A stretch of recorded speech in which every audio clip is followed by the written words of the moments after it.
నమస్కారం and times కి స్వాగతం. హెడ్లైన్ చూద్దాం.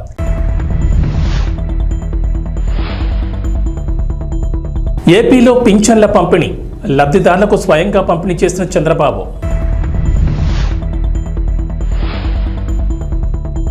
పార్టీ మారడంపై వివరణ ఇచ్చిన జగిత్యాల ఎమ్మెల్యే డాక్టర్ సంజయ్ కుమార్. నియోజకవర్గ అభివృద్ధి కోసమే మారినట్లు స్పష్టం.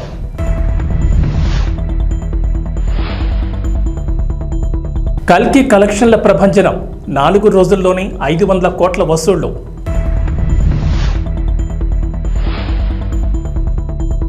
తెలంగాణకు వాతావరణ శాఖ హెచ్చరిక, పలు జిల్లాలకు ఎల్లో అలర్ట్ జారీ.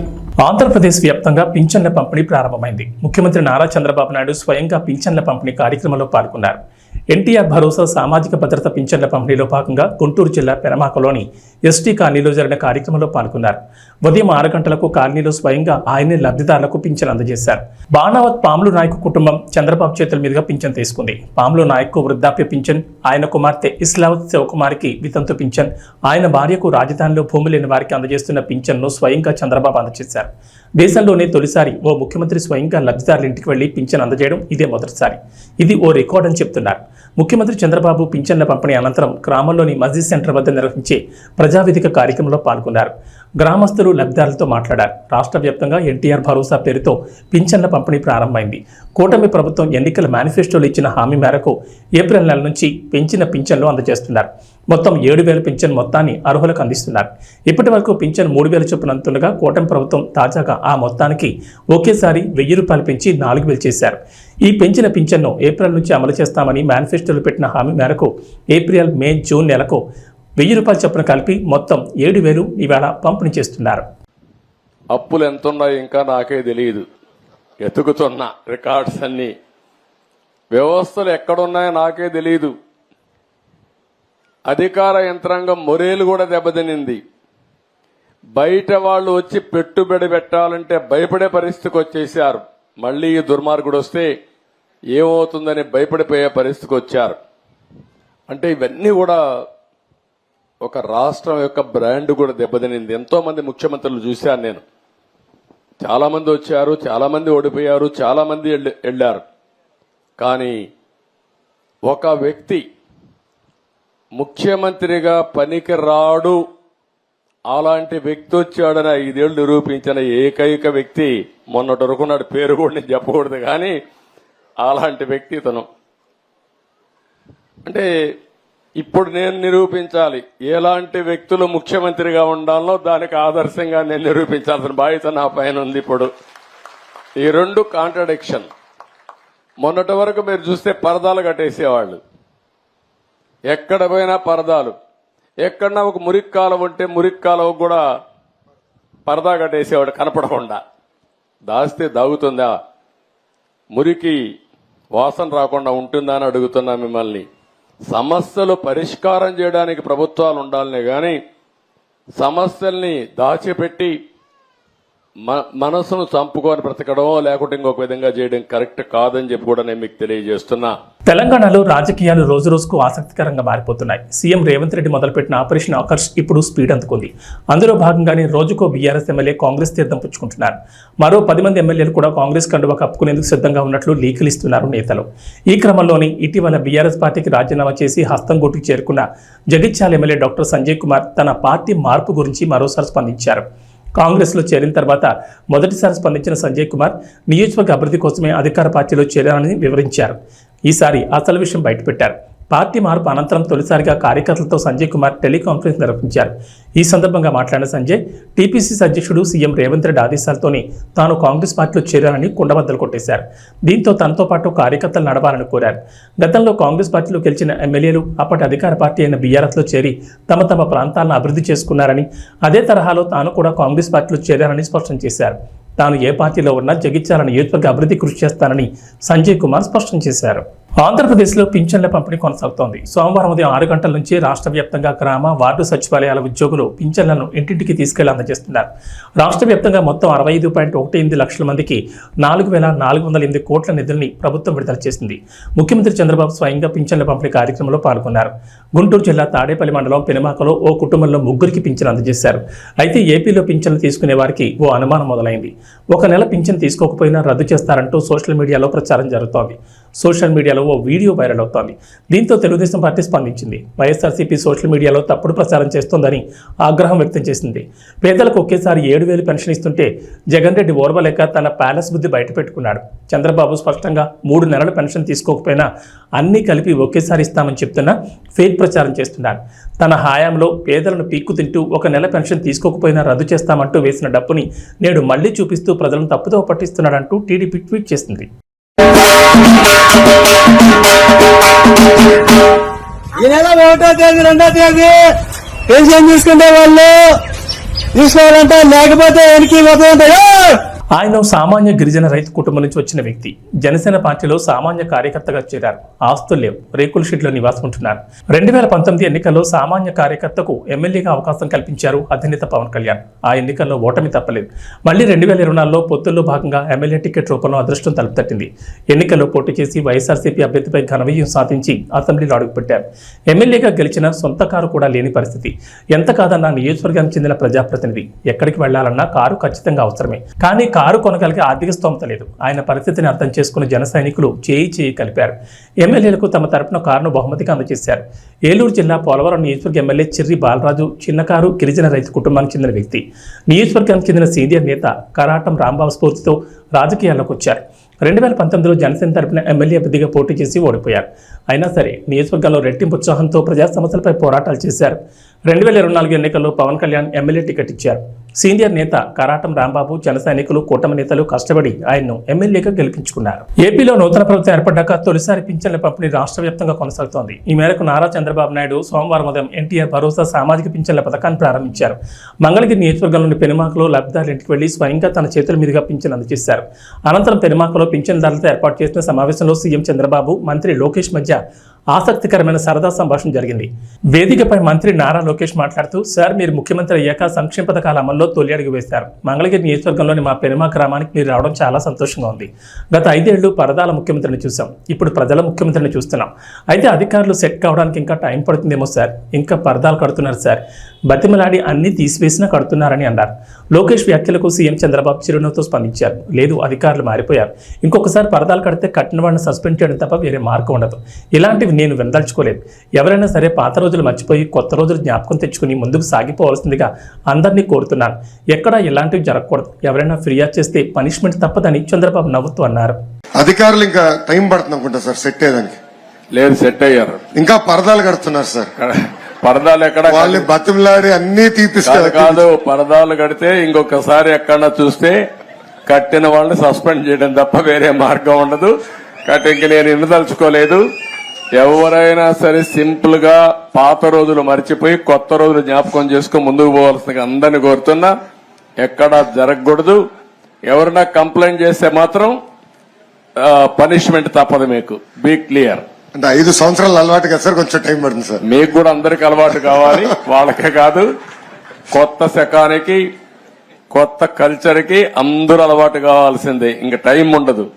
ఏది కూడా రివర్స్ గేర్ నుంచి రివర్స్ పోయే బండిని పాజిటివ్ గా నడిపిస్తున్నాం. ఇంకా స్పీడ్ పెంచడం తప్ప ఎనిక్కిపోయే సమస్య ఎవరికి ఉండకూడదు. ఆలోచన రాకూడదు. లేకపోతే ఒక షార్ట్ ట్రీట్మెంట్ ఇస్తే అందరూ సెట్ అయిపోతారు, ఇన్క్లూడింగ్ ఎవరైనా సరే. నేను సిద్ధంగా ఉన్న షార్ట్ ట్రీట్మెంట్ ఇవ్వడానికి. పాపం ఇంకా కొంచెం ఇది ఉంది కాబట్టి స్లోగా పోతున్నా. ఇప్పుడు స్పీడ్ పెంచాలి ఇంకా, అంతే. నేను అందుకే చెప్పా 95 ముఖ్యమంత్రిని చూస్తారని. 4.0 95 అది గుర్తుపెట్టుకోవాలి. 95లో ఒకసారి మీరు చరిత్ర గుర్తుపెట్టుకోవాలి. అప్పుడు నువ్వు కూడా కుర్రాడివి, నీకు కూడా ఐడియా లేదు. అప్పుడు నా చరిత్ర గుర్తుపెట్టుకుంటే, హైదరాబాద్ లో బయలుదేరుతున్నానంటే రాష్ట్రం మొత్తం రెడ్ అలర్ట్ ఉండేది. అంత భయంకరంగా చేయను కానీ తప్పు చేస్తే మాత్రం ఎవరిని వదిలిపెట్టను. ఉంటే మా మైండ్ అంతా మార్చుకోవాలి. అందుకే 95 అన్నా నేను. 95 CBN 1.0 నాట్ 4. అది రిపిటేషన్ వస్తుంది ఇప్పుడు ఇక్కడ. మంత్రులకు ఉంటుంది, ఎమ్మెల్యేలకు ఉంటుంది, అందరికీ ఉంటుంది. ఆంధ్రప్రదేశ్ ప్రజలకు టీడీపీ రాష్ట్ర అధ్యక్షుడు పల్లా శ్రీనివాసరావు కీలక సూచన చేశారు. ముఖ్యమంత్రి నారా చంద్రబాబు నాయుడు కలిసేందుకు ఎంతో మంది ఎదురు చూస్తూ ఉంటారు. అయితే దీనికోసం ప్రతి శనివారం చంద్రబాబు తెలుగుదేశం పార్టీ కేంద్ర కార్యాలయంలో వినతులు తీసుకుంటున్నారు. ఈ సందర్భంగా ఫోటోల కోసం వచ్చే వారితో నిజమైన సమస్యలతో వచ్చేవారు ఇబ్బంది పడుతున్నారు. ఈ విషయాన్ని గమనించిన తెలుగుదేశం పార్టీ కీలక నిర్ణయం తీసుకుంది. సమస్యలతో వచ్చేవారు ఇలా ఇబ్బంది పడకుండా ముందుగా ఫోన్ చేసి తెలియజేస్తే ప్రయారిటీ ప్రకారం సమస్యలతో వచ్చేవారిని ముఖ్యమంత్రిని కలిసేలా చేస్తామని పార్టీ అధ్యక్షులు పల్లా శ్రీనివాసరావు తెలిపారు. ఎవరైనా నిజమైన సమస్యతో ఇబ్బంది పడుతుంటే వెంటనే 7306299999 నంబర్కి ఫోన్ చేసి ముందుగా తమకు తెలియజేయాలని టీడీపీ రాష్ట్ర అధ్యక్షులు పల్లా శ్రీనివాసరావు తెలిపారు. ప్రజల సమస్యల గురించి వినతులు స్వీకరించేందుకు కొత్తగా టోల్ ఫ్రీ నంబర్ ఏర్పాటు చేస్తున్నట్లు ప్రకటించారు. ముఖ్యమంత్రి చంద్రబాబు వినతులు ఇచ్చేందుకు జనం భారీగా తరలివస్తున్నారని, వారి వినతుల స్వీకరణ సులభతరం చేసేందుకే ఈ టోల్ ఫ్రీ నెంబర్ తీసుకొచ్చినట్లు తెలిపారు. ఎవరైనా ప్రజలు వారి సమస్యలను 7306299999 నంబర్కు ఫోన్ చేసి తెలియజేయాలని సూచించారు. ఆ సమస్య ప్రాధాన్యతను బట్టి ముఖ్యమంత్రిని కలిసే అవకాశం కల్పిస్తామని, ప్రజలు ఈ సదుపాయాన్ని సద్వినియోగం చేసుకోవాలని కోరారు పల్లా శ్రీనివాసరావు. చంద్రబాబు నాయుడు గారిని, ముఖ్యమంత్రి గారిని ఎక్కువ మంది కలవడానికి పార్టీ కార్యాలయానికి వస్తున్నారు. సో ఆ ఎక్కువ మంది వస్తున్నారు కనుక వాళ్ళని మంచిగా హ్యాండిల్ చేయాలని ఒక ఆలోచనతో ఈరోజు మేము ఒక ఫోన్ నెంబర్ని ఇక్కడ ఉంచుతున్నాం. అంటే ఎక్కువ మంది గడిచిన 2 వారాల నుంచి మాకు వచ్చినటువంటి ఎక్స్పీరియన్స్ ఏంటంటే, నేరుగా ఎక్కువ మంది వచ్చి కొంచెం ఆయనతో ఫోటోలు తీసుకుందాం అనుకుంటున్నారో, లేకపోతే యువత అనేది ఎక్కువ మంది వస్తున్నారు ఆయన చూడడానికి. సో వీటితో పాటు కొంచెం జెన్యూన్ ఇష్యూస్ మీద వచ్చినటువంటి వారు కొంచెం ఇబ్బంది పడేటువంటి పరిస్థితి ఉంది. కనుక ఇది జెన్యూన్ ఇష్యూస్ మీద ఉన్నటువంటి వారికి ఎటువంటి ఇబ్బంది కలగకుండా ఉండడం కోసం మేము ఒక నంబరు, టోల్ ఫ్రీ నంబరు ఏర్పాటు చేస్తున్నాం. ఆ నంబర్ ద్వారా మరి మాకు ముందుగానే ఇంటిమేట్ చేస్తే, పార్టీ హౌస్లో ఉంటుంది ఆ నంబర్ ద్వారా మీరు ఇంటిమేట్ చేస్తే వారికి మేము ప్రయారిటీ కల్పించి వారికి మేము సీఎం గారిని కలిసేటట్టుగా చేస్తామని చెప్పేసి ఈ సందర్భంగా తెలియజేస్తున్నాం. ఈ నంబరు దయచేసి మా ఆఫీస్లో ఉంటుంది. అలాగే మేము తెలియజేస్తున్నాం 7306299999. దయచేసి ఈ నంబరు అందరూ కూడా నోట్ చేసుకోగలిగితే, ఎవరైనా సరే ఈ నంబర్ కానీ ఇంటిమేట్ చేస్తే ఆ నంబరు ద్వారా మేము ఇక్కడ గ్రీవెన్స్ నోట్ చేసి వాళ్ళకి టైం స్లాట్ అంటే ముఖ్యంగా వారి కోసం ప్రయారిటైజ్ చేస్తాం. ఎందుకంటే ఆ రోజు వచ్చిన వాళ్ళు చాలా వేల సంఖ్యలో వస్తున్నారు కనుక, అలాగే 500 మందికి ఈ గ్రీవెన్స్ని లిమిట్ చేద్దాం ఫస్ట్ విడతలో అన్న ఆలోచన కూడా వచ్చామని చెప్పేసి ఈ సందర్భంగా తెలియజేస్తున్నాం. అలాగే మేము దయచేసి ఇబ్బంది ఉన్నటువంటి వారు, అలాగే స్థానికంగా ఎమ్మెల్యేస్ ఎవరైనా కలగకపోతే వారు నేరుగా ముఖ్యమంత్రి గారి ఆఫీస్కి వస్తే బాగుంటుంది అనేది మా ఉద్దేశం.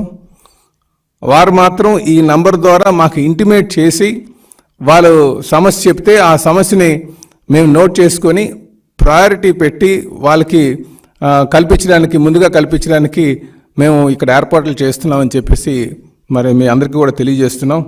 కనుక దయచేసి దీన్ని సద్వినియోగం చేసుకోవాలని చెప్పేసి నేను ప్రజల్ని, కార్యకర్తల, నాయకుల్ని ఈ అవకాశాన్ని సద్వినియోగం చేసుకోమని చెప్పేసి తెలియజేస్తున్నాం.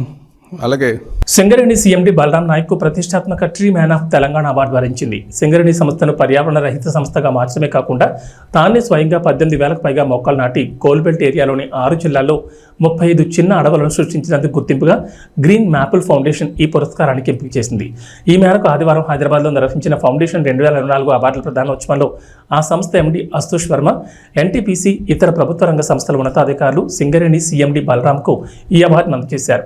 దేశంలో పర్యావరణ పరిరక్షణ కృషి చేస్తున్న ప్రభుత్వ రంగ, ప్రైవేట్ రంగ దిగ్గజ కంపెనీలు, అందులోని ప్రభావశీల వ్యక్తులకు గ్రీన్ మ్యాపుల్ సంస్థ ప్రతి ఏడాది ప్రోత్సాహక అవార్డులు అందజేస్తూ వస్తోంది. ఇందులో భాగంగా సివిల్ సర్వీసెస్ అధికారిగా ఉన్నత స్థాయిలో తీరిక లేకుండా ఉండి కూడా పర్యావరణ పరిరక్షణ కోసం వేలాది మొక్కలు నాటినందుకు గాను పురస్కారం ప్రదానం చేసింది. శనివారంతో ముగిసిన T20 ప్రపంచ కప్ 2024లో భారత్ జట్టు ఛాంపియన్ గా అవతరించిన విషయం తెలిసిందే. అయితే ఈ టోర్నీలో అద్భుత ప్రదర్శన కనబరిచిన 11 మంది ఆటగాళ్లతో అంతర్జాతీయ క్రికెట్ కౌన్సిల్ జట్టును ప్రకటించింది. ఈ మేరకు జూలై 1న అధికారికంగా ప్రకటన విడుదల చేసింది. ఛాంపియన్ గా నిలిచిన భారత్ జట్టు ప్లేయర్లే ఇందులో మెజార్టీ స్థానాలు సాధించడం గమనార్హం. 11 మందిలో ఏకంగా 6 భారత ప్లేయర్లే ఉన్నారు. అయితే రన్నరప్గా నిలిచిన దక్షిణాఫ్రికా నుంచి ఒక్క ఆటగాడు కూడా 11 మందిలో లేకపోవడం గమనార్హం. ఐసీసీ ప్రకటించిన 11 మంది ఆటగాళ్లలో team India captain Rohit Sharma, vice captain Hardik Pandya, Suryakumar Yadav, Axar Patel, Jasprit Bumrah, Arshdeep సింగ్లకు చోటు దక్కింది. అయితే T20 ప్రపంచ కప్ 2024 ఫైనల్లో ప్లేయర్ ఆఫ్ ది మ్యాచ్గా నిలిచిన విరాట్ కోహ్లీకి ఈ జాబితాలో చోటు దక్కలేదు. భారత ఆటగాళ్లతో పాటు ఆఫ్ఘనిస్తాన్ కెప్టెన్ రషీద్ ఖాన్, టోర్నీలో లీడింగ్ రన్ స్కోరర్గా ఉన్న ఆ జట్టు opener Rahmanullah Gurbaz, leading wicket taker Fazal Haq ఫరూకీలు ఉన్నారు. ఆస్ట్రేలియా నుంచి ఆల్రౌండర్ మార్కస్ స్టోయినిస్, వెస్టిండీస్ నుంచి నికోలస్ పోరన్కు చోటు దక్కింది. 12వ ప్లేయర్గా దక్షిణాఫ్రికాకు చెందిన అన్రిచ్ నోర్జే ఎంపికయ్యాడు. ప్రభాస్, నాగాశ్విన్ కాంబినేషన్లో జూన్ 27 వచ్చిన కల్కి 2898 AD చిత్రం కలెక్షన్లలో ప్రభంజనం సృష్టిస్తోంది. విడుదలైన 4 రోజుల్లోనే ఈ సినిమా 500 కోట్లకు పైగా వసూళ్లు రాబట్టినట్లు నిర్మాణ సంస్థ వైజయంతి మూవీస్ ట్వీట్ చేసింది. శనివారం వరకు ఈ చిత్రం 415 కోట్లు వసూలు చేసిన సంగతి తెలిసిందే. శని, ఆదివారం వీకెండ్స్ కావడంతో భారీ వసూలు రాబట్టింది. ఈ చిత్రంలో బిగ్ బి, అమితాబ్ బచ్చన్, విశ్వనటుడు కమల్ హాసన్, బాలీవుడ్ నటి దీపికా పదుకోనే వంటి స్టార్లు కీలక పాత్రలో నటించారు. ఇక మూవీకి పాజిటివ్ టాక్ రావడంతో వసూళ్ల పరంగా దూసుకెళ్తోంది. దగ్గరలో పెద్ద చిత్రాలు ఇవి కూడా విడుదలకు సిద్ధంగా లేకపోవడంతో కల్కి కలెక్షన్లు స్టడీగా ఉండే అవకాశం ఉందని సినీ విశ్లేషకులు అభిప్రాయపడుతున్నారు. సైన్స్ ఫిక్షన్గా తెరకెక్కిన ఈ సినిమా అభిమానులను ఉర్రతో లెగిస్తోంది. ఇప్పటికే వివిధ రంగాలకు చెందిన ప్రముఖులు మూవీని చూసి ప్రశంసలు కురిపించారు. భారత సినిమా స్థాయిని పెంచే చిత్రాన్ని దర్శకుడు నాగాశ్విన్ అందించాడంటూ పొగడ్తలతో ముంచెత్తారు. తెలంగాణలో వర్షాలు కొనసాగుతున్నాయి. బంగాళాఖాతంలో అల్పపీడనం కొనసాగుతోంది. ఇటు ఉత్తర ఒడిశా, పశ్చిమ బెంగాల్ తీరాలకు ఆనుకుని ఉపరితల ఆవర్తనం నైరుతి దిశగా కొనసాగుతోంది. ఈ అల్పపీడనం ఉపరితల ఆవర్తనం ప్రభావంతో వర్షాలు కురుస్తాయని అంచనా వేస్తోంది వాతావరణ శాఖ. కొన్ని జిల్లాల్లో భారీ వర్షాలు కురిసే అవకాశం ఉందని తెలిపింది. రాష్ట్రంలో మరో 3 రోజులు బలమైన ఈదురుగాలులు, ఓ మోస్తరు వర్షాలు కురుస్తాయని వాతావరణ శాఖ తెలిపింది. ఇవాళ నల్గొండ, సూర్యాపేట, ఖమ్మం, భద్రాద్రి కొత్తగూడెం, పెద్దపల్లి, జగిత్యాల, మహబూబాబాద్, కరీంనగర్, భూపాలపల్లి, ములుగు, ఆదిలాబాద్, కొమరం భీం, ఆసిఫాబాద్, నిర్మల్, మంచిర్యాల జిల్లాలకు వాతావరణ శాఖ ఎల్లో అలర్ట్ జారీ చేసింది. రాష్ట్రంలో అత్యధికంగా వికారాబాద్ జిల్లా తాండూరులో 5.1 సెంటీమీటర్లు, నిజామాబాద్ జిల్లా పోతంగల్లో 4.8 సెంటీమీటర్లు, నిర్మల్ జిల్లా లోకేశ్వరం మండలం అబ్దుల్లాపూర్లో 4.8, బాసర 4.3, నిజామాబాద్ జిల్లా బోధన్ మండలం కల్దుర్తిలో 3.9 సెంటీమీటర్ల వర్షపాతం నమోదైంది. ఆదివారం జోగులాంబ, గద్వాల, వనపర్తి, వికారాబాద్, భద్రాద్రి కొత్తగూడెం, హైదరాబాద్, రంగారెడ్డి జిల్లాల్లోనూ పలు ప్రాంతాల్లో వర్షాలు పడ్డాయి. ఇవి బులెటిన్ విశేషాలు. నమస్కారం.